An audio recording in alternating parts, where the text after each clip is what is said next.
La lutte contre la pandémie montre des signes d'espoir en Europe, malgré des chiffres toujours lourds. Au Royaume-Uni, on dépasse les 15 000 morts du Covid-19 rien qu'à l'hôpital. 888 nouveaux décès annoncés samedi, c'est le plus lourd bilan quotidien dans un seul pays depuis que l'Europe est touchée. Par ailleurs, les collectivités locales en première ligne sont directement impactées. J'ai dit aux conseils municipaux que nous leur donnerons les ressources nécessaires pour qu'ils puissent faire leur travail. Et je le pense.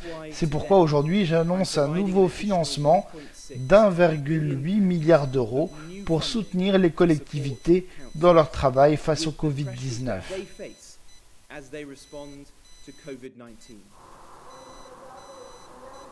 En Italie, le nombre de morts continue de baisser. Des tests sérologiques vont être réalisés sur 150 000 personnes. La région de Venise a pris l'initiative de produire 20 000 tests PCR par jour et une application de traçage va être utilisée sur une base volontaire et anonyme. Mais aucune date de déconfinement n'est encore annoncée.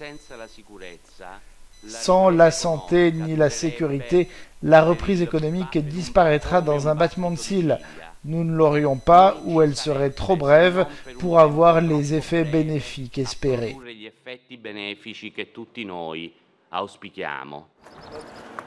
En France, l'hôpital de campagne installé par l'armée à Mulhouse a commencé à être démantelé.